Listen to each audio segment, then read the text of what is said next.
मुंगेर जिला के bubble don जी हुए, जो कि इनका आशीर्वाद हमेशा बना रहता है मेरे ऊपर और भगवान से मैं कामना सावधानी रहेगा। छोटा भाई है हमारा, कोई बोलता रे जब तक रहो तब तक साथ रहो, पूरा जिला ना स्टेट लेवल से कोई बोलता रे, कोई बोलता रे।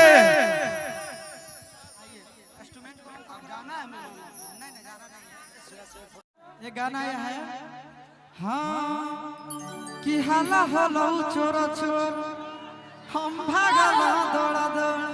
क्या बात है, बहुत अच्छा गाना है कि हाला होलो चोर चोर हम भागल दौड़ा दौड़। ओ हाला होलो चोर चोर हम भागल दौड़ा दौड़।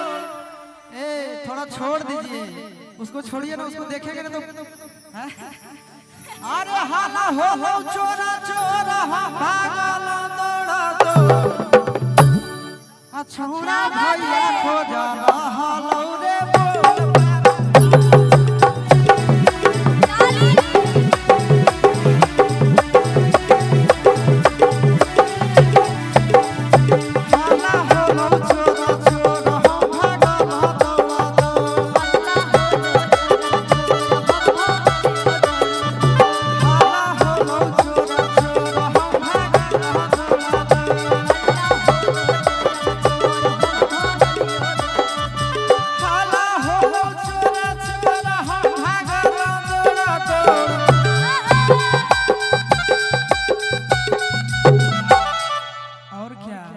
छौड़ा भैया खोज हालो रे।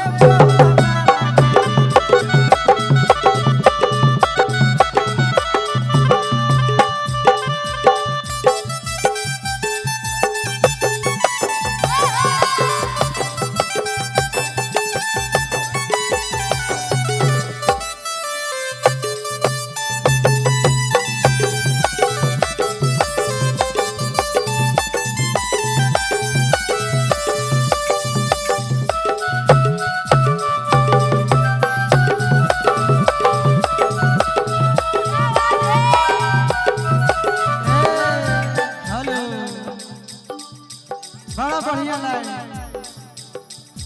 हाला होलो चोर चोर हम भागल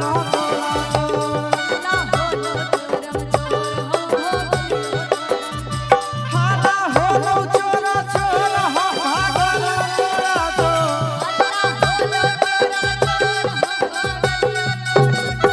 छौड़ा भैया खोज हालो रे।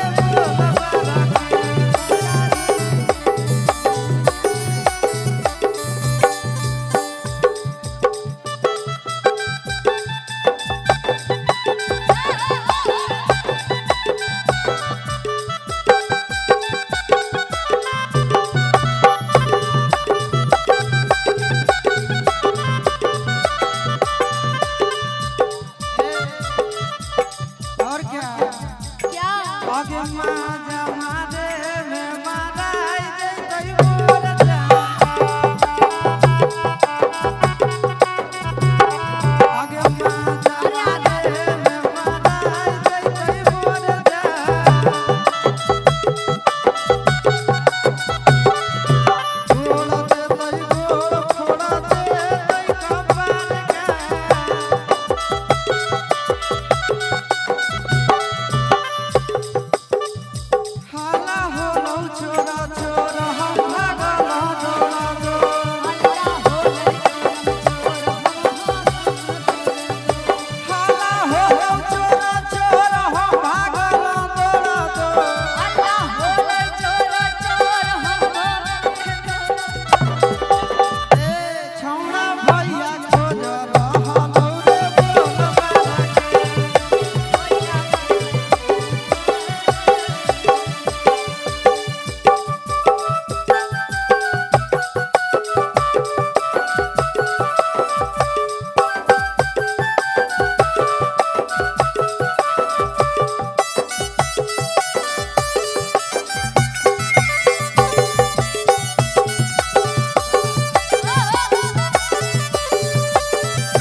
टुक टू। अच्छा कौन कौन सुने हैं? कोई सुने कि नहीं सुने तो सुना देंगे फिर, है ना? वो गाना था ऐसे कि खेते खेते हम लियोगे नुगना, कि खेते खेते हम लियोगे नुगना, कोई देखा तो नहीं आजादा देरी हम करबो न रुकना।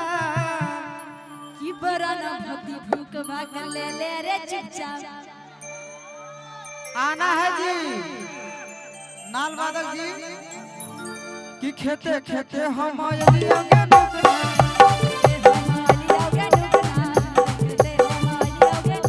खेते खेते हम लियोगे नुगना, ज्यादा देरी हम करबो न रुकना, ज्यादा देरी हम करबो न रुकना। बरा न भक्ति भूख भाग ले रे चुपचाप। बरा न भक्ति भूख भाग ले रे चुपचाप। बरा न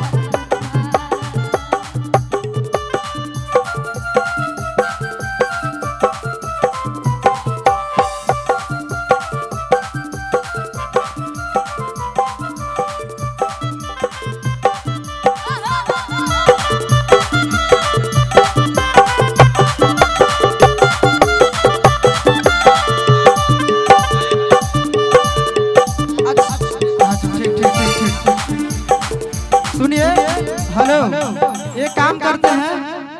अब आप सबका बात रख दिए, वैसे भी ससुराल में कौन गाना गाता है? वो तो आप लोग जिद किए तो गाए, ऐसे भी बहुत शर्म लग रहा था, है ना? ठीक ना? लेकिन कि होला सुंदर तो अब रिकॉर्डिंग डांस से करवा दे क्या? हाँ, अच्छा रहेगा क्योंकि बहुत ज्यादा भीड़ भी हो रहा है यहाँ पे। अरे बाप